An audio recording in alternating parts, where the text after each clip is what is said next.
আল্লাহর নবী বিশ্ব নবী রাহমাতুল লিল আলামিন বলেন, আবু বকর তুমি কি রাত্রি বেলায় কি তুমি ঘুমাও নাই? আবু বকর বলেন, ইয়া রাসূলুল্লাহ ইয়া হাবিবাল্লাহ, আল্লাহর নবী গো ওই দিন আপনি আমাকে বলেছিলেন, কিতাবের ভিতরে দুইটা বর্ণনা, কেউ বলেন 40 দিন, কেউ বলেন 6 মাস।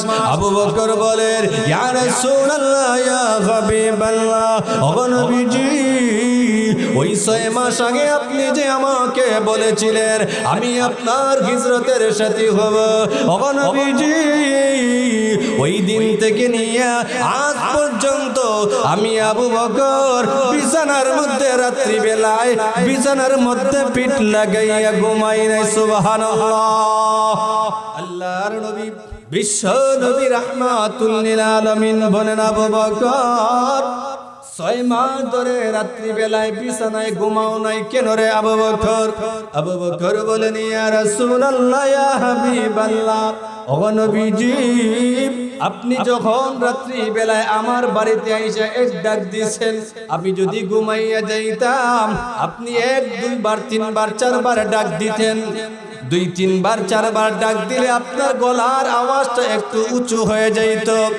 ইয়া রাসূলুল্লাহ ইয়া হাবিবাল্লাহ, আপনার ওই গলার আওয়াজ উঁচু হওয়ার কারণে কাফির বেঈমানেরা আপনার এই আওয়াজ শুনে যদি আপনাকে আক্রমণ করার চেষ্টা করে, ওগো নবীজি আর আমি আবু বকর ঘুমাইয়া থাকার কারণে কাফির বেঈমানেরা আপনার উপর আক্রমণ করে, আমি আবু বকর কিয়ামতের কঠিন ময়দানে আল্লাহর দরবারে আমি কি জবাব দেব? এজন্য আমি আবু বকর 6 মাস অথবা 40 দিন যাবত রাত্রি বেলায় বিছানার মধ্যে পিঠ লাগাইয়া ঘুমাই না। ও মুসলমানেরা, আবু বকর রাদিয়াল্লাহু তাআলা আনহু কেমন ছিলেন? বিশ্ব নবী রাহমাতুল লিল আলামিন হযরত আম্মা জান আয়েশা সিদ্দিকা রাদিয়াল্লাহু তাআলা আনহাকে নিয়ে রাত্রি বেলা একদিন আকাশের দিকে তাকাইলেন, পূর্ণিমার রাতের রাত্রি। আল্লাহর নবী বললেন, ও আয়েশা ওই যে আকাশের যেই তারকা দেখা যায়, ওই আকাশের তারকা পরিমাণ নেকি আমার একজন সাহাবীর আছে। পৃথিবীর এমন কোন বৈজ্ঞানিক নাই যেই বৈজ্ঞানিক আকাশের তারকাগুলা গণনা করতে পারে, ঠিক কিনা? আল্লাহর নবী বলেন, ও আয়েশা এই আকাশের তারকা পরিমাণ নাকি আমার এক সাহাবীর আছে। আয়েশা তিনি মনে মনে ভাবেন, মনে হয় আমার নবী আমার আব্বার কথা আবু বকরের কথা বলবেন। আমি জিজ্ঞাসা করলাম, ওগো নবীজি ওই আকাশের তারকা পরিমাণ নাকি কোন সাহাবীর একটু নাম যদি কষ্ট করে বলতেন। আল্লাহর নবী বলেন, ওরে আয়েশা শোনো, ওই আকাশের তারকা পরিমাণ নাকি আমার সাহাবী হযরতে ওমরের। সুবহানাল্লাহ। হযরতে ওমরের কথা বলতে হযরতে আম্মা জান আয়েশা মনটা দুর্বল করে দিলেন। আমার বাবা প্রথম ইসলাম গ্রহণ করলেন, আমার বাবা নবীর হিজরতের সাথী, আর আমার স্বামী আমার নবী আমার সতীনের বাবা উমর বিন খাত্তাবের কথা বললেন। নবীজি আয়েশার চেহারার দিকে তাকাইলেন, তাকাইয়া দেখেন আয়েশা রাদিয়াল্লাহু তাআলা আনহার চেহারাটা মলিন। আল্লাহর নবী জিজ্ঞাসা করেন, আয়েশা গো তোমার চেহারা মুহূর্তের ভিতরে, একটু আগে তো তোমার চেহারা খুবই সুন্দর হাস্যজ্জ্বল ছিল, এখন ওমরের কথা বলতে গিয়া তোমার চেহারাটা মলিন হয়ে গেল কেন? হযরত আয়েশা বলেন, ইয়া রাসূলুল্লাহ আমি তো ভাবছিলাম মনে হয় আপনি আমার বাবার কথা বলবেন, যে তোমার বাবার আকাশের তারকা পরিমাণ নাকি তোমার বাবার, কিন্তু গো নবীজি আপনি আমার বাবার কথা না বলে আমার সতীনের বাবা হযরত ওমর বিন খাত্তাবের কথা বললেন। ইয়া রাসূলুল্লাহ এই জন্য আমার চেহারাটা মলিন। আল্লাহর নবী রাহমাতুল লিল আলামিন বলেন, ও আয়েশা শোনো, হযরত ওমর সহ तमाम পৃথিবীর সমস্ত মানুষের নেকি যদি এক পাল্লায় রাখা হয়, আমার আবু বকরের এক রাত্রি তথা হিজরতের রাত্রিতে নেকির পাল্লার সমান হবে না। সারা দুনিয়ার মানুষের নেকি এক পাল্লায় আর আবু বকরের নেকি এক রাতের তথা হিজরতের রাতের নেকি এক পাল্লায় রাখা হলে হযরতে আবু বকরের নেকির পাল্লাটা ভারী হয়ে যাবে। সুবহানাল্লাহ। আল্লাহর নবী বিশ্ব নবী রাহমাতুল লিল আলামিন বলেন, আবু বকর, আমি গভীর রজনীতে তোমার একটা ডাক দিলাম, তুমি দরজা খুলে দিলাম। আল্লাহর নবীর সাহাবী আবু বকর বলেন, ইয়া রাসূলুল্লাহ, ইয়া হাবিবাল্লাহ, ও নবীজি, শুধু আমি আবু বকর ঘুমাই না তা নয়, ইয়া রাসূলুল্লাহ, ইয়া হাবিবাল্লাহ, ও নবী রাহমাতুল লিল আলামিন, আপনি শুনুন, আমার মেয়ে হাফসা, আমার মেয়ে আসমা প্রতিদিন আপনার জন্য অপেক্ষা করে থাকে, প্রতিদিন আপনার জন্য রুটি আর গোশত নাস্তা তৈরি করে। কোন সময় আমার নবী রাহমাতুল লিল আলামিন আমাদের ঘরে আসবেন, আমার বাবাকে নিয়ে চলে যাবেন, আর আমি এই সুযোগে আসমা নাস্তা করাইয়া নবীকে বিদায় দেব, হিজরতে চলে যাবেন। ও নবীজি, আমি আবু বকর ঘুমাই নাই, আমার আসমা অপেক্ষায় থাকে, আমি যেই সুয়ারিটা নিয়ে আপনাকে নিয়ে যেই মুহূর্তে মদিনায় যাব, ওই সুয়ারিটাও রাত্রি বেলায় ঘুমায় না। दुनिया सदाकत में तेरा नाम रहेगा, सिद्दीकी तेरा नाम से इस्लाम रहेगा,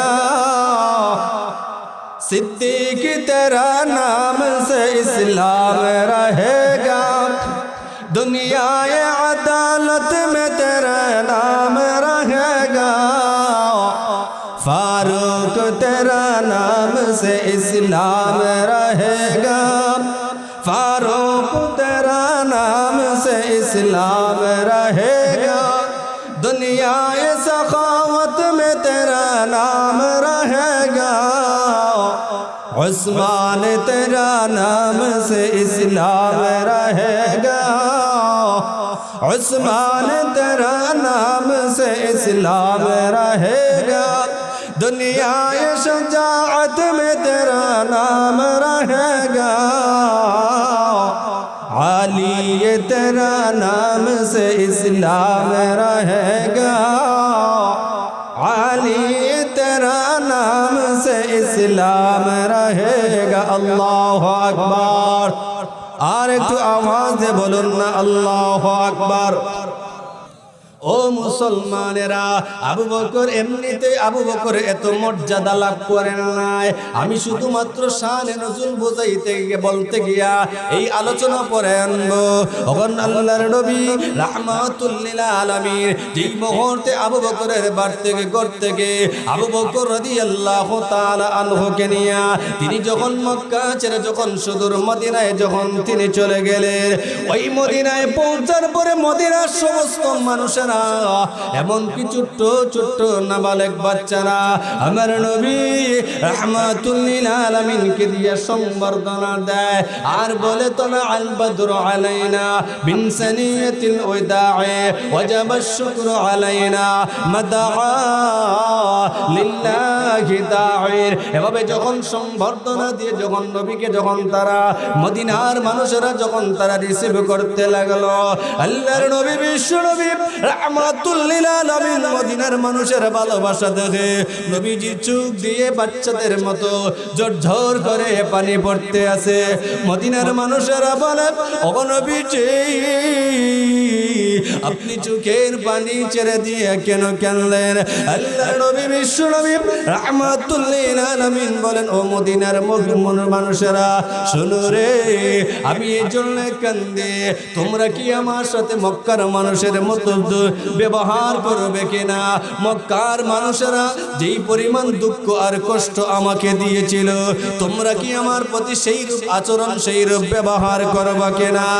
এবং মদিনার সমস্ত মানুষ মানুষেরা ডেকে ডেকে বলে ইয়া রাসূলুল্লাহ ইয়া হাবিবাল্লাহ, নবী গো চিন্তা করবেন না গো, টেনশন করবেন না, মক্কার মানুষের মতো আপনার প্রতি আমরা ব্যবহার করব না, বরং মক্কার মানুষ যেই ব্যবহার দেখাইয়া আপনাকে মক্কার জমিন থেকে বিদায় করে দিয়েছে কষ্ট দেওয়ার পরে, ওগো নবীজি আমাদের জীবন আপনার জন্য দিব, কিন্তু এরপরেও মক্কার মানুষের মতো আপনাকে কখনো কষ্ট দিব না। সুবহানাল্লাহ।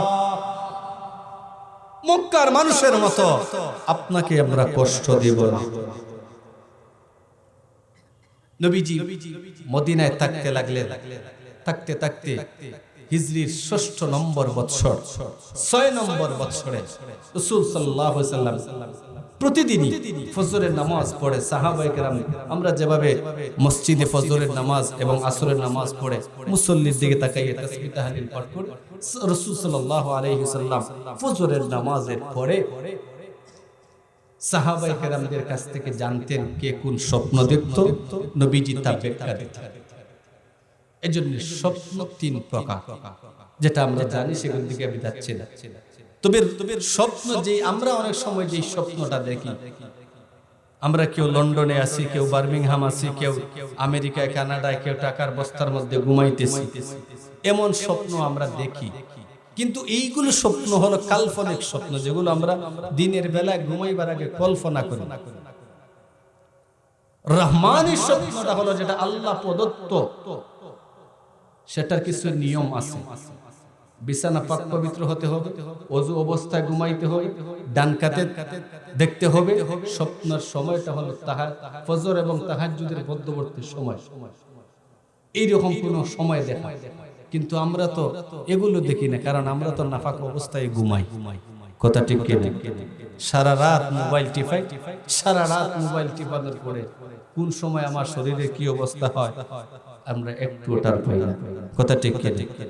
এইজন্য রাসূল সাল্লাল্লাহু আলাইহি ওয়াসাল্লাম বলেন, ও সাহাবীরা, আজকে আমি একটা স্বপ্ন দেখেছি, সেই স্বপ্ন কি তোমাদের কাছে বর্ণনা করব? রাসূল বলেন, ইয়া রাসূলুল্লাহ। সাহাবায়ে কেরাম বলেন, ইয়া রাসূলুল্লাহ তাড়াতাড়ি বলুন আপনি কি স্বপ্ন দেখেছেন? নবীজি বলেন, আমি স্বপ্নে দেখলাম আমি তোমাদেরকে নিয়ে জন্মভূমি মক্কায় প্রবেশ করেছি, সেখানে আল্লাহর ঘর বাইতুল্লাহ তাওয়াফ করেছি। সুবহানাল্লাহ। রাসূল সাল্লাল্লাহু আলাইহি ওয়াসাল্লাম এই কথা বলার পরে সাহাবায়ে কেরাম বললেন, হুজুর আর দেরি কিসের, প্রস্তুত হয়ে যান, উমরা করতে আমরা মক্কায় চলে যাই। সাহাবায়ে কেরাম রাসূল সাল্লাল্লাহু আলাইহি ওয়াসাল্লাম 1400 প্রায় 1500 সাহাবায়ে কেরামদের জামাত নিয়ে রাসূল সাল্লাল্লাহু আলাইহি ওয়াসাল্লাম যখন উমরা করার জন্য মক্কার অভিমুখে রওনা করলেন, রওনা করার পরে প্রতিমধ্যে মক্কায় যাওয়ার কিছু দূর আগে একটা খাল কুয়ার নামে এই এলাকাটা প্রসিদ্ধ, যেটাকে বলা হয় হুদাইবিয়া নামক স্থান। ওই স্থানে যাওয়ার পর রাসূল বললেন, ও সাহাবীরা, এক দেশ থেকে আরেক দেশে হুট করে ঢোকা এটা ইসলাম কখনো সাপোর্ট করে না। এজন্য আমাদের পক্ষ থেকে একজন দূত বা বার্তাবাহক পাঠাইব তাদের দেশে, যে এই কথা বলবে আমরা মক্কায় আসবো, আইসা আমরা তাওয়াফ করে আমরা উমরা করে আবার আমরা পুনরায় চলে আসবো। এজন্য দূত হিসেবে বার্তাবাহক হিসেবে কাকে প্রেরণ করা যায়? নবীজি প্রথমে যার নাম নিলেন হযরতে ওমর ইবনে খাত্তাব রাদিয়াল্লাহু তাআলা। কোথায় ওমর? রাসূল সাল্লাল্লাহু আলাইহি ওয়াসাল্লাম যখন ওমরকে এই কথা বললেন, আল্লাহর নবীর সাহাবী ওমর বলেন, ইয়া রাসূলুল্লাহ, আপনি যে আমাকে এই কথা বলছেন বার্তা দূত হইয়া আমি মক্কায় যাব, নবী গো, এটা কি আপনার ফাইনাল সিদ্ধান্ত নাকি পরামর্শ? যদি ফাইনাল সিদ্ধান্ত হয় আমি ওমর মানতে রাজি, কিন্তু যদি পরামর্শ হয় তাহলে আপনার সাথে আমি দুই একটা কথা শেয়ার করব। এক নম্বর হলো, ও নবীজি, দূত হিসাবে আমাকে আপনি মক্কায় পাঠাইয়েন না, কারণ কাফিররা আমার উপর খুবই ক্ষিপ্ত, খুবই গরম। আর আমিও কাফিরদের উপর খুবই গরমে গরমে যখন বাড়ি খায় তখন সেখানে শান্তি হয় না, অশান্তি আরো বিরাজ করে, ঠিক কিনা? ইয়া রাসূলুল্লাহ, কেন কি? তো আপনি তো জানেন যেই দিন দারুন নদওয়ার বৈঠক হয়েছিল 100 লাল উটের আশায় পুরস্কারের লাভে আমি আপনার মাথা দ্বিখণ্ডিত করার জন্য গিয়েছিলাম, কিন্তু আপনার নুরানি চেহারা দেখে আমি ওমর আমার মাথাটা আপনার জন্য কুরবান করে দিয়েছি। হযরত ওমর, ঘটনা আপনারা সবাই জানেন, সেদিকে আমি বর্ণনা করতে যাচ্ছি না। হযরত ওমর রাসূল সাল্লাল্লাহু আলাইহি ওয়াসাল্লামের চেহারার দিকে যেই মুহূর্তে তাকাইলেন, নবীজির এই সুন্দর চেহারা দেখে হযরত ওমর তিনি নিজেকে কন্ট্রোল করতে পারলেন না, বললেন, ইয়া রাসূলুল্লাহ, এসেছিলাম 100 লাল উটের আশায় আপনার মাথা দ্বিখণ্ডিত করব। নবী গো, আর বসে থাকতে পারি না, আমি আপনার মাথা দ্বিখণ্ডিত করতে পারবো না, আমাকে মাফ করে দিন, আর আপনি আমাকে কালমা পড়াইয়া মুসলমান বানাইয়া দিন। ইয়া রাসূলুল্লাহ, ওই দিনের কথা কি আপনার স্মরণে আছে? শুধু তা নয়, নবীজি প্রথম যুগে সাহাবায়ে কেরাম যখন মুসলিম ছিলেন তখন নবীজি উচ্চ আওয়াজে আজান দেওয়া হতো না, লুকাই লুকাইয়া নামাজ পড়া হইতো। হযরত ওমর বলেন, ইয়া রাসূলুল্লাহ, ইসলাম যেহেতু গ্রহণ করে ফেলেছে, আর আজ থেকে গর্তের ভিতরে লুকাইয়া নামাজ হবে না, বরং প্রকাশ্যে আজান হবে, বাইতুল্লাহে নামাজ হবে। ইয়া রাসূলুল্লাহ, কোন পরাশক্তি ইসলামকে ঠেকাইতে পারবে না, কারণ ওমর ইসলাম গ্রহণ করেছে। সুবহানাল্লাহ। নবীজি সাল্লাল্লাহু আলাইহি ওয়াসাল্লাম হযরত ওমর রাদিয়াল্লাহু তাআলা আনহু নবীজি সাল্লাল্লাহু আলাইহি ওয়াসাল্লামকে তিনি সাহাবায়ে কেরামদেরকে নিয়ে বললেন, ইয়া রাসূলুল্লাহ, আর ঘরে বসে নামাজ হবে না, বরং নারে তাকবীর, আল্লাহু আকবার স্লোগানের মাধ্যমে কাবা ঘরের প্রান্তরে যাব, সেখানে গিয়ে সমস্ত মূর্তি ভেঙে ফেলে দিয়ে উচ্চ কণ্ঠে মিনারায় আজান হবে, সেখানে প্রকাশ্যে নামাজ হবে। হযরত ওমর তখন একটা পাহাড়ের মধ্যে দাঁড়াইয়া মক্কার কাফিরদেরকে এলান করেছিলেন, ও মক্কার কাফির বেঈমানেরা, শোনো, তোমরা যাকে পাঠাইছো মুহাম্মাদের মাথা দ্বিখণ্ডিত করার জন্য, সেই উমর ইবনে খাত্তাব মুহাম্মাদের কালেমা গ্রহণ করেছে। আছো কি এমন কেউ যে তার মাকে এতিম, মায়ের বুক খালি করবা? আমি ওমরের তলোয়ারের নিচে আসো। আছো কি এমন মানুষ যেই মানুষটা তার স্ত্রীকে বিধবা করবা? আসুনি এমন কোন মানুষ যেই মানুষ তার সন্তানকে এতিম করবা? আমি ওমরের তলোয়ারের নিচে আসো। ইয়া রাসূলুল্লাহ, ওই দিন যে আমি ভাষণ দিয়েছিলাম, ওই ভাষণেই কাফিররা আমার প্রতি খুব ক্ষিপ্ত যে আমরা ওমরকে পাঠাইলাম মুহাম্মদকে হত্যা করবে, কিন্তু দেখা গেল উমর ইসলাম গ্রহণ করে নিয়েছে। নবী গো, তাহলে পরামর্শ যদি হয় তাহলে আপনাকে বলি, আপনি হযরত উসমান রাদিয়াল্লাহু তাআলা আনহুকে দূত হিসেবে পাঠান, কারণ উসমান হলেন নরম। উসমান এমন নরম, কেউ কোন সময় গালি দিলেও প্রতিবাদ সঙ্গে সঙ্গে করেন না। আল্লাহ রাসূল বলেন, ওমর, এটা হলো পরামর্শ, ঠিক আছে। উসমানকে দূত বা বার্তাবাহক পাঠাইয়া মক্কায় প্রেরণ করা হলো। মক্কায় ওইদিকে তারাও খবর পাইছে যে রাসূল সাল্লাল্লাহু আলাইহি ওয়াসাল্লাম 1500 সাহাবায়ে কেরামদেরকে নিয়ে মক্কার প্রবেশ করবেন। ওইদিকে তারাও খবর পাওয়ার পরে তারাও অস্ত্র শস্ত্র নিয়ে মক্কার বর্ডারে তারা দাঁড়িয়েছে। যেই মুহূর্তে হযরত উসমান বীরের বেশে মক্কায় প্রবেশ করতে গেছেন, এমনি সমস্ত কাফিররা একে অন্যে বলে, আরে তোমরা অস্ত্র নামাও, অস্ত্রটা মাটিতে রাখো, কারণ উসমান আসতেছে। উসমানকে এই মুহূর্তে আঘাত করা যাবে না, কারণ হলো উসমানের হালুয়া রুটি খাইয়া আমরা অনেক মক্কার কাফিররা বড় হয়েছি, সম্পদওয়ালা হয়েছি, বিদায় উসমানকে কোনোভাবে আঘাত করা যাবে না। সুবহানাল্লাহ। উসমান রাদিয়াল্লাহু তাআলা যাওয়ার পরে তিনি বললেন, বলার পরে তারা বলতে লাগলো, ও উসমান, শোনো, মুহাম্মদ তার কাফেলা নিয়ে মক্কায় প্রবেশ করতে পারবে না, তাহলে কি করা যায়? উসমান বলেন, তাহলে 10 বছরের একটা সুলেহনামা সন্ধি হোক, যে মুসলমান এবং কাফিরদের মধ্যে কোনো যুদ্ধ হবে না, যুদ্ধ বিরতিকালের জন্য 10 বছরের একটা সন্ধিনামা হবে। সন্ধিনামা হওয়ার পরে ওই সময় রাসূল সাল্লাল্লাহু আলাইহি ওয়াসাল্লামের কাছে কে যেন খবর পাঠাইলো হযরত উসমান রাদিয়াল্লাহু তাআলা আনহুকে কাফিররা হত্যা করে শহীদ করে দিয়েছে। তখন আল্লাহ রাসূল বলেন, ও সাহাবায়ে কেরাম, দূত হিসেবে পাঠাইলাম মক্কায়, আমার উসমানকে হত্যা করে দিয়েছে, আমি এই হাত রাখলাম, তোমরা আমার এক হাতে তোমরা সবাই ঐক্যবদ্ধ হও, বাইআত গ্রহণ করো। সমস্ত সাহাবায়ে কেরাম রাসূলের হাতে হাত রাখলেন। এক হাত দিয়ে রাসূল বলেন, এক হাত আমার হাত, আরেক হাত হলো আমার উসমানের হাত, আর বাকি হলো 1500 সাহাবায়ে কেরামের হাত। এখান থেকে উসমান হত্যার প্রতিশোধ না নিয়ে যাব না, এমনি আল্লাহ জানাইয়া দে নবী আমার, আপনার এই 1500 সাহাবায়ে কেরামের হাতের মধ্যে আপনার এক হাত, উসমানের এক হাতের মধ্যে আমি এক হাত, আল্লাহর কুদরতি হাত। সুবহানাল্লাহ। প্রতিমধ্যে দেখা যায় যে উসমান রাদিয়াল্লাহু তাআলা আনহু ফিরে আসতেছেন। তাহলে বোঝা গেল শয়তান বুয়া সংবাদ দিয়েছে। হযরত উসমান রাদিয়াল্লাহু তাআলা আসার পরে রাসূল সাল্লাল্লাহু আলাইহি ওয়াসাল্লাম বললেন, ও উসমান কি খবর? উসমান রাদিয়াল্লাহু তাআলা আনহু বলেন, ইয়া রাসূলুল্লাহ, তারা বলেছে এই বছর মক্কায় প্রবেশ করতে দিবে না, তবে 10 বছরের সুলহনামা সন্ধির জন্য তারা রাজি হয়েছে। সন্ধি যখন হলো, সন্ধি হবে, সন্ধির অনেক শর্তের মধ্যে কিছু শর্তটা হলো এই বছর যেখানে মুসলমানরা এসেছেন সেখান থেকে পুনরায় ফিরে যাবেন।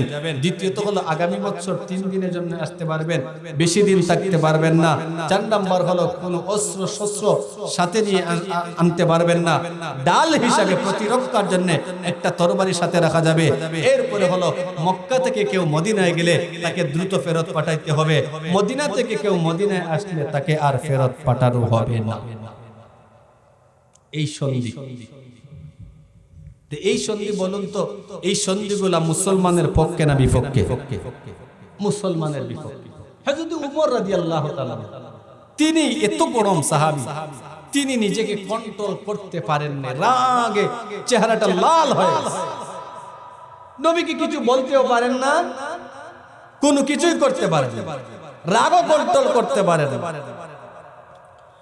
এমনি হযরত ওমর রাদিয়াল্লাহু তাআলা আনহু বলেন, ইয়া রাসূলুল্লাহ, ইয়া হাবিবাল্লাহ, আল্লাহর নবী গো, আপনার কাছে আমি ওমরের 2টা প্রশ্ন আপনার কাছে জানতে চাই।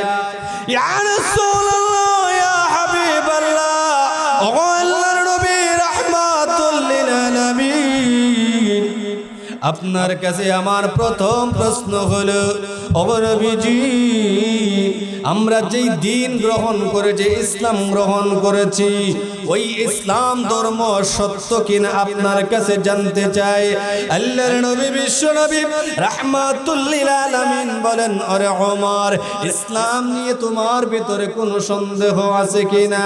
না গো নবীজি, না, ইতমিনান কলবি, আমার অন্তর পরিশুদ্ধির জন্য আমি আপনার কাছে জানতে চাই, আমরা যে দিন গ্রহণ করেছি, আমরা যে ইসলাম গ্রহণ করেছি, ওই ইসলাম ধর্ম সত্য কিনা?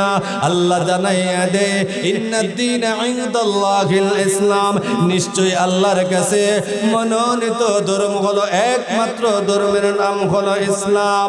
ও নবীজি, 2 নম্বর প্রশ্ন হলো, আপনি সত্য নবী কিনা? আল্লাহ নবী রাহমাতুল লিল আলামিন হযরত ওমরের চেহারার দিকে তাকিয়ে বলে, ওমর রে, আমাকে সত্য নবী মানতে কি তোমার কোনো অসুবিধা নেই?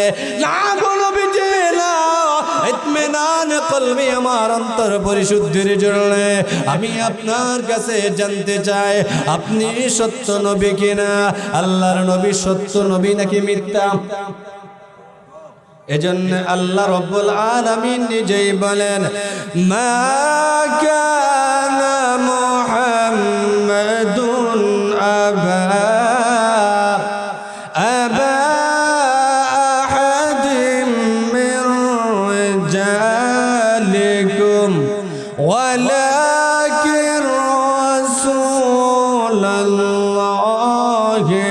ওয়া খাতামান নাবিয়্যিন।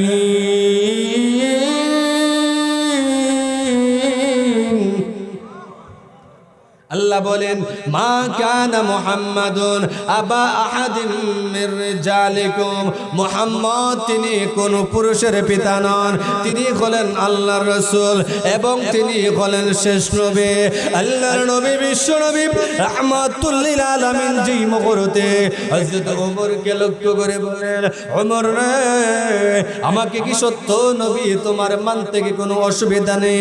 না গো নবীজি, না, কোনো অসুবিধা নাই, কোনো অসুবিধা নাই।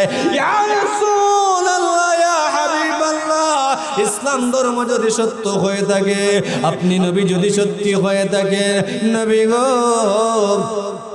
দেরি আর কিসের? কাফির বেঈমানেরা আমাদের বাড়ি হলো মক্কায়, আমাদের জন্মভূমি হলো মক্কায়, আমাদের মক্কায় ঢুকতে দিবে না।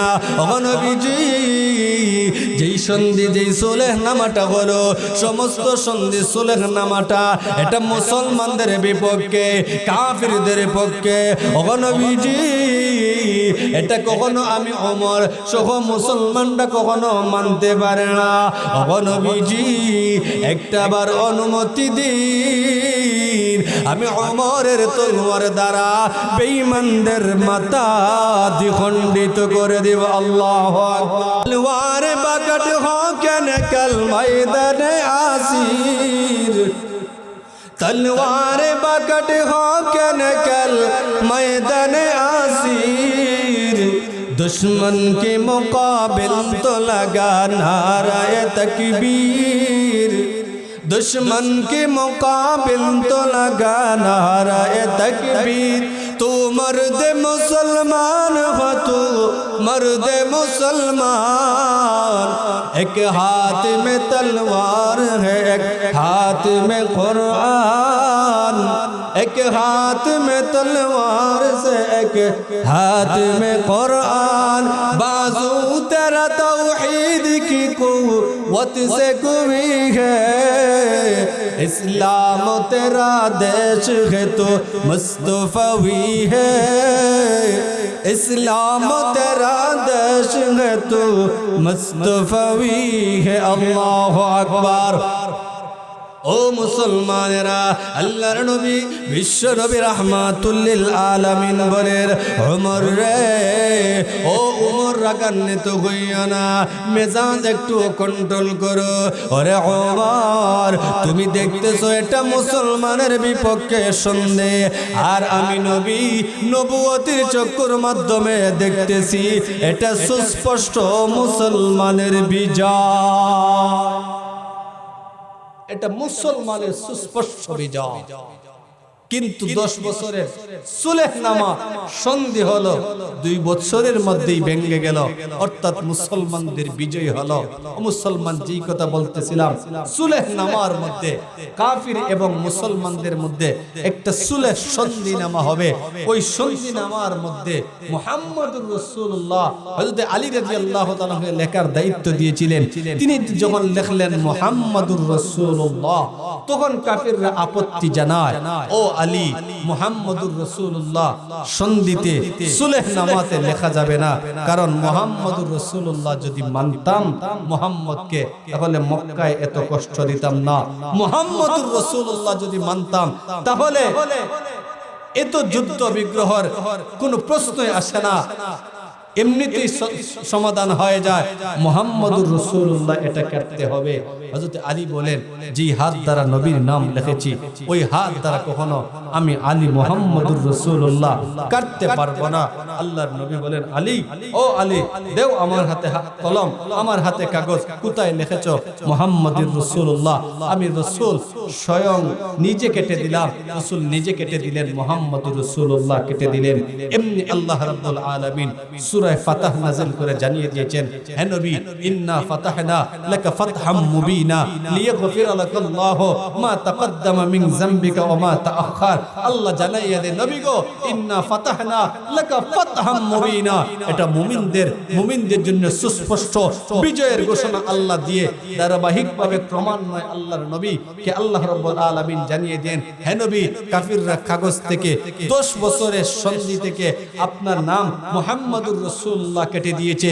এজন্য আপনার মনটাকে আপনি দুর্বল করবেন না, বিচলিত হবেন না। আপনি নবী গো, কাগজ থেকে 10 বছরের কাগজের মেয়াদি মুহাম্মদুর রাসূলুল্লাহ কেটে দিলেও আমি আল্লাহ কিয়ামত পর্যন্ত কোরআন নাজিল করে মুহাম্মদুর রাসূলুল্লাহ সাল্লাল্লাহু আলাইহি সাল্লাম বলে আপনাকে ঘোষণা দিলাম। সুবহানাল্লাহ।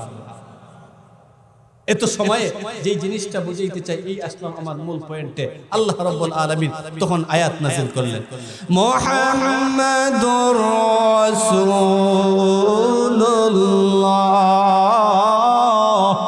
ওয়াল্লাযীনা মা'আহু আশিদ্দাউ আলাল কুফফার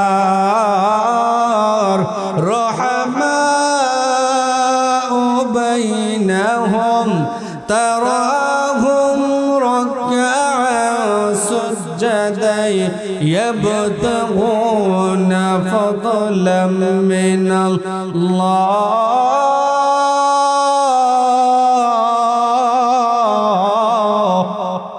فضلا من الله ورضوانا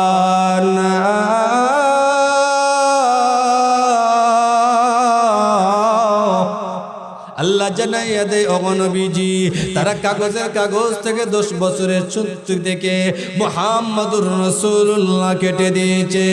ইয়া রাসূলুল্লাহ, ইয়া হাবিবাল্লাহ, ওগো আমার হাবিব রাহমাতুল লিল আলামিন, আপনি মন দুর্বল করবেন না। আমি আল্লাহ আপনাকে কোরআন নাজিল করে আমি আল্লাহ মুহাম্মদুর রাসূলুল্লাহ বলে আমি আল্লাহ ঘোষণা করে দিলাম। মুহাম্মদুর রাসূলুল্লাহ আমি আল্লাহ ঘোষণা করে দিলাম। কাফিররা সাধারণ এই কাগজ থেকে কেটে দিতে পারে, এজন্য আপনার মন দুর্বল করবেন না, নিজে বিচলিত হবেন না। এখন আসুন মুহাম্মদুর রাসূলুল্লাহ, আল্লাহ আয়াত নাযিল করলেন মুহাম্মদুর রাসূলুল্লাহ, মুহাম্মদ হলেন একমাত্র আল্লাহর রাসূল। সুবহানাল্লাহ। মুহাম্মদ হলেন আল্লাহ, মুহাম্মদুর রাসূলুল্লাহ, মুহাম্মদ একমাত্র আল্লাহর রাসূল। কিন্তু আজকে যারা নবীজির পরে যারা নবুয়ত দাবিদার করে, খতমে নবুয়ত অর্থাৎ নবীজির নবুয়তকে নিয়ে টানাটানি করে, মির্জা গোলাম আহমদ কাদিয়ানী সহ তামাম নবীজির জীবন, নবীজি বিদায় হওয়ার পরে যারাই এই পৃথিবীতে নবুয়তি দাবি করেছেন, এরা প্রকৃত নবী নয়, এরা হলো বন্ড নবী। ঠিক এজন্য কাদিয়ানী কখনো নবী হতে পারেন, এরা হলো বন্ড এবং প্রতাপ। আল্লাহ বলেন, হে নবী মুহাম্মদুর রাসূলুল্লাহ, আপনি হলেন আমি আল্লাহর রাসূল, মুহাম্মদ হলেন আল্লাহর রাসূল। ওয়াল্লাযীনা মাআহু আশিদ্দাউ আলাল কুফফার, এবং মুহাম্মদের সাথী যারা অর্থাৎ সাহাবায়ে کرام, আল্লাহ বলেন আশিদ্দাউ আলাল কুফফার, এরা কাফিরদের বেলায়, এরা মজলুমদের জালিমদের বেলায় বড়ই কঠোর। সুবহানাল্লাহ। কাফিরদের বেলায় মুসলমানদের কখনো আপোষ হয় নাই। যেভাবে আপোষ হযরত ওমর সহ সাহাবায়ে কেরাম কুফফার শক্তিদের সাথে আপোষ করেন নাই, ঠিক তেমনি ভাবে আজকে আমরা বলতে চাই যে মুসলমানরা কখনো বেঈমান জালিমদের সাথে, বিধর্মীদের সাথে, নাস্তিক মুরতাদদের সাথে কখনো মুসলমানদেরও আপোষ হতে পারে না। আজ আমাদের বন্ধুত্ব হলো ইহুদি বেঈমান নাসারাদের সাথে, খ্রিস্টানদের সাথে, অথচ আয়াতের ব্যাখ্যায় বলা হয় আশিদ্দাউ আলাল কুফফার, রাসূলের সাথী অর্থাৎ সাহাবায়ে কেরাম এদের কুফফারদের বেলায় ছিলেন বড়ই কঠোর, আর আজকে আমরা কুফফারদের বেলায় বড়ই নরম। যার কারণে আমরা দিন আমরা মার খাচ্ছি, যার কারণে দিন মুসলমানরা নির্যাতিত হচ্ছে। কারণ ফিলিস্তিনকে যখন ইসরায়েল আক্রমণ করেছিল, গোটা মুসলিম, তামাম গোটা ওয়ার্ল্ডের মুসলিম নীরব ছিল, চুপ ছিল। ও মুসলমান, আজকে আমরা এক মুসলমান ভাই আঘাতপ্রাপ্ত হলে অন্য মুসলমান আজকে আমরা নিশ্চুপ থাকি, চুপ থাকি, এটা আমরা দেখি যে তারা মার খাচ্ছে, আমরা তো মার খাই নাই। কিন্তু সেদিন বেশি দূরে নয়, তাদের অবস্থা দেখে যদি আমরা হাসি তামাশার মধ্যে ছিলাম, আমরাও যে বেঈমানদের হাতে নির্যাতিত হব না, এর কোনো গ্যারান্টি আমাদের হাতে, গ্যারান্টি আমাদের। এজন্য কুফফারদের বেলায় সাহাবায়ে কেরামদের ব্যবহার ছিল বড়ই কঠোর, রুহামাউ বাইনাহুম, কিন্তু তারা পরস্পর অর্থাৎ মুসলমানে খুবই ছিল ব্যবহার নম্র ভদ্র। আজকে আমাদের এই অবস্থা হচ্ছে, হিন্দুত্ববাদী বেদিনদের সাথে আমাদের মুসলমানদের আচরণ হয় খুবই নরম ভাবে, আর মুসলমানদের সাথে আচরণ হয় বড় কঠোর ভাবে। যদি না হতো তাহলে বর্তমান পরিস্থিতি এই পর্যন্ত বাংলাদেশের দাঁড়াইতো না, বাংলাদেশের পরিস্থিতি এই পর্যন্ত দাঁড়াইতো না। হক্কানি উলামায়ে কেরামদেরকে নিয়ে অনেক জ্বালা নির্যাতন কষ্ট করতে হয়েছে এই জমিনে। কেন?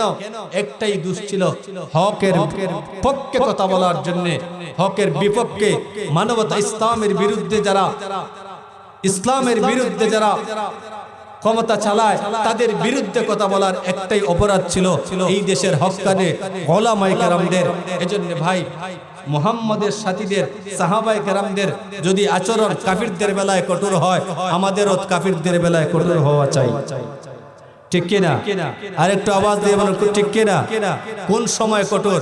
এখন আপনার পাশের বাড়ি এক হিন্দুর বাড়ি আছে, বৌদ্ধের বাড়ি আছে, এখন কি আজকে ওয়াজ থেকে গিয়া তার বাড়ি আগুন দিয়ে জ্বালাইয়া দেওয়া, এটা মুসলমান, এটা কখনো ইসলাম সাপোর্ট করে না। বরং তার সাথে আমার ব্যবহার হবে প্রতিবেশী হিসাবে, বন্ধুর মতো হিসাব, বন্ধুর মতো ব্যবহার কাফিরদের সাথে মুসলমানদের হতে পারে না, বন্ধুর মতো ব্যবহার। কারণ বিদর্মীরা সব সময় আমাদের শত্রু, এটা আমাদের কখনো বন্ধু বা মিত্র নয়।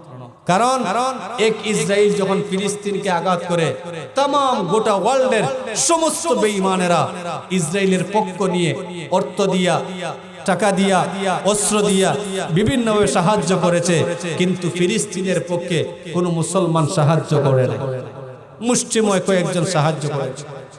এজন্য আসুন, সাহাবায়ে কেরামদের একটা গুণ ছিল, সেটা হলো যে তারা কাফিরদের বেলায় বড় কঠোর, এবং দুই নম্বর আরেকটা গুণ ছিল, এরা মুসলমান পরস্পরের নম্র এবং ভদ্র। আসুন, সাহাবায়ে কেরাম কারা? আল্লাহ রাসূল সাল্লাল্লাহু আলাইহি সাল্লাম বলেন, মান রাআনি মুসলিমান লাম তামাসসুন নার, যে ব্যক্তি আমাকে দেখে কালমা পড়ে মুসলমান হয়েছে, তার জন্য আল্লাহর তৈরি জাহান্নামের আগুন হারাম। সুবহানাল্লাহ।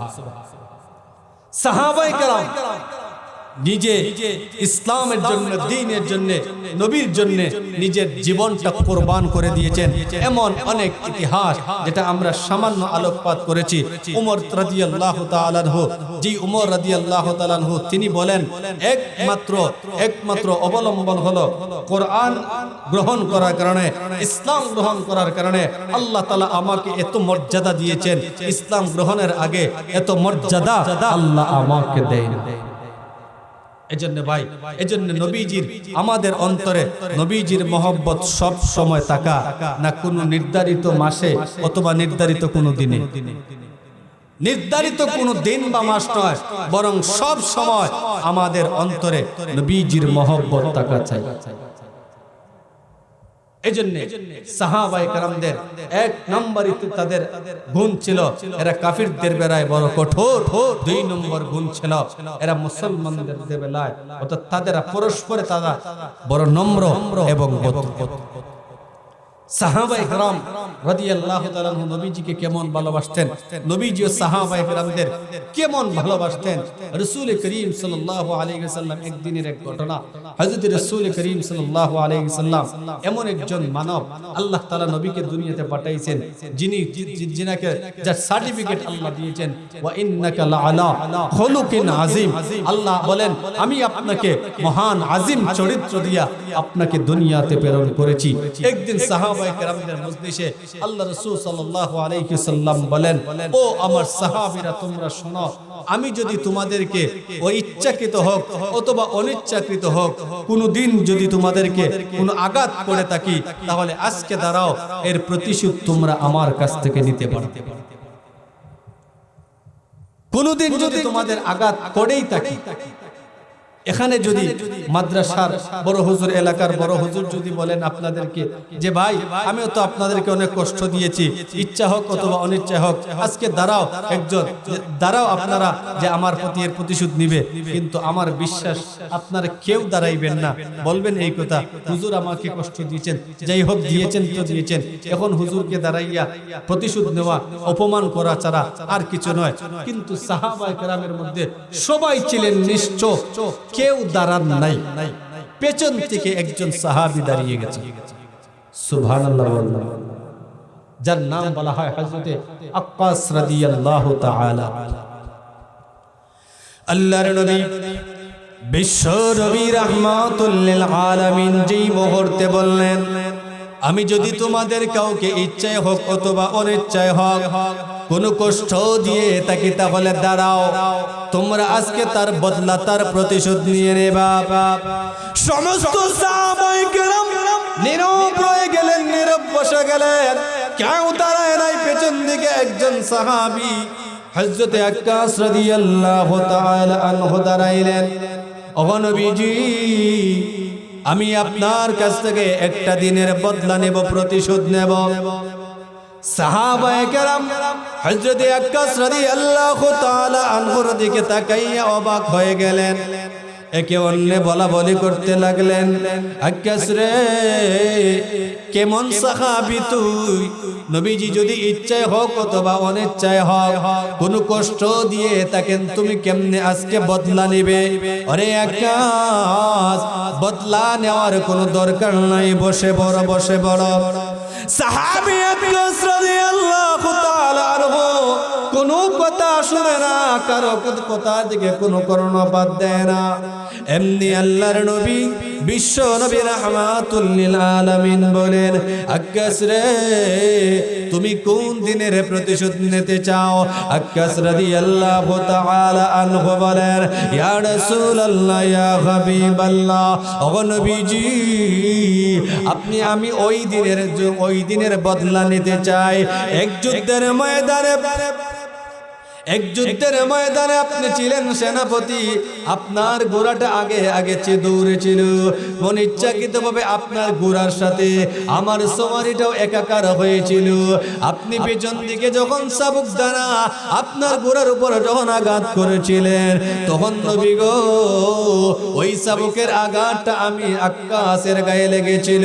ইয়া রাসূলুল্লাহ ওই দিনের আঘাতের প্রতিশোধ আমি আপনার কাছ থেকে নিতে চাই। এবার সমস্ত সাহাবায়ে কেরাম হযরত আক্কাস রাদিয়াল্লাহু তাআলা আনহুকে বলেন, আক্কাস রে নবীজির কাছ থেকে বদলা নেওয়ার কোনো দরকার নাই, বদলা যদি নিতে হয় আবু বকর বলেন তুমি আমার কাছ থেকে বদলা নাও, আমারে কষ্ট দাও, আমাকে আঘাত করতে পারো, প্রতিশোধ নিতে পারো, নবীজির কাছে বদলা বা প্রতিশোধ নেওয়ার কোনো দরকার নাই। ওমর দাঁড়াইয়া বলেন, ওরে আক্কাস যেই নবীর উপর, যেই নবীর গায়ের মধ্যে মশা এবং মাছি ছিল, বসা ছিল হারাম, ওই নবীর উপর তুমি কেমনে আঘাত করবা? তুমি না নবীজির জলিলুল কদর সাহাবী, যদি প্রতিশোধ বা আঘাত নিতে হয় আমার কাছ থেকে আঘাত নাও, কিন্তু নবীকে আঘাত দিও না। কিন্তু সাহাবী আক্কাস কারো কথা শুনে না, কারো দিকে কোনো কর্ণপাত দেয় না।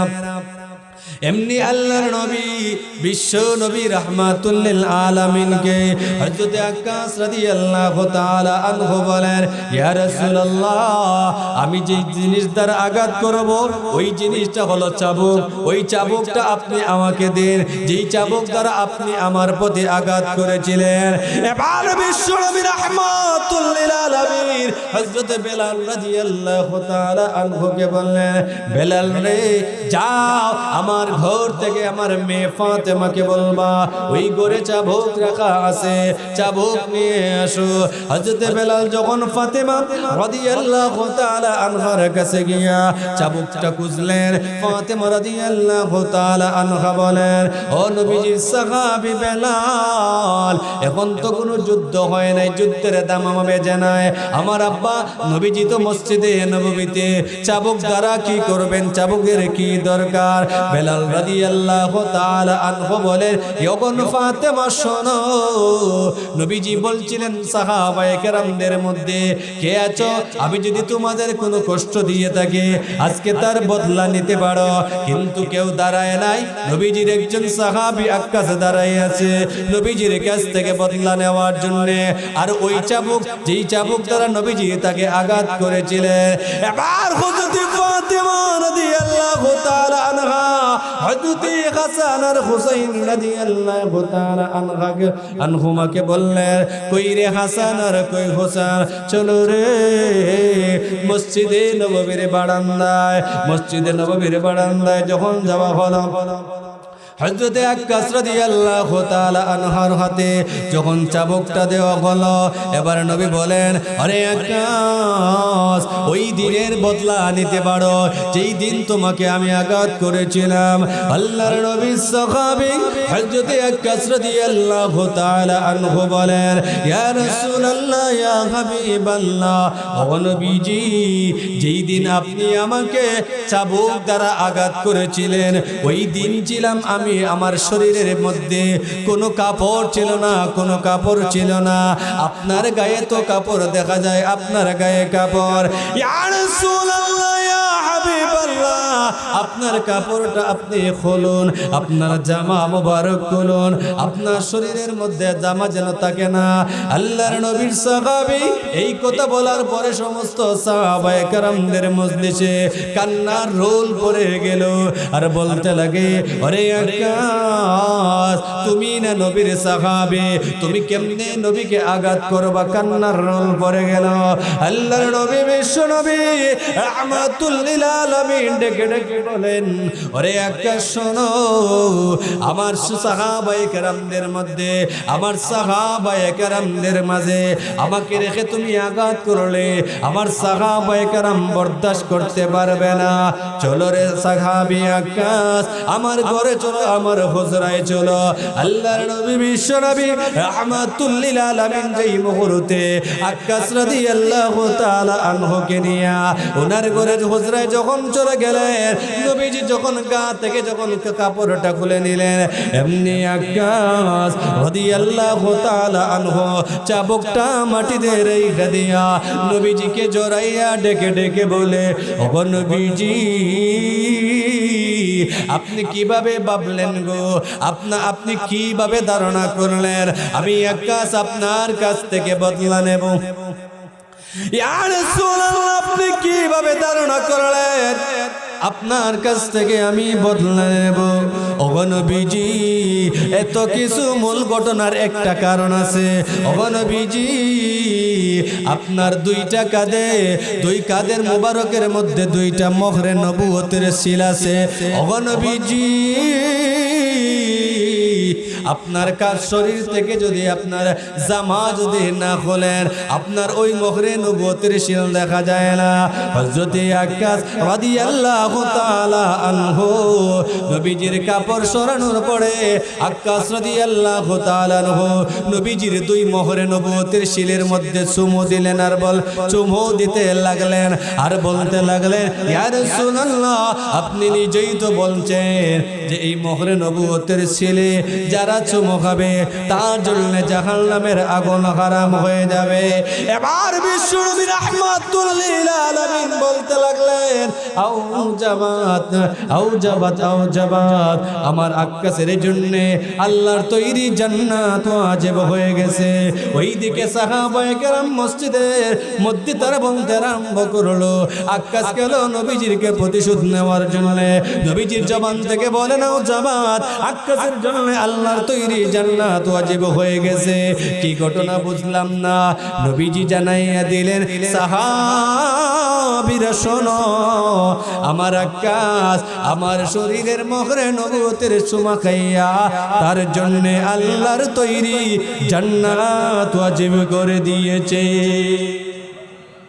এমন সাহাবায়ে কেরাম আর এমন নবী সাহাবায়ে কেরাম আর নবীদের মধ্যে এমনই ছিল পারস্পরিক সম্পর্ক। আজকে নবীজি সাল্লাল্লাহু আলাইহি সাল্লামকে নিয়ে ব্যঙ্গ করা হয়, ইসলামকে নিয়ে অবমাননা করা হয়, কোরআনকে নিয়ে ব্যঙ্গ করা হয় এবং আল্লাহকে নিয়ে ব্যঙ্গ করা হয়।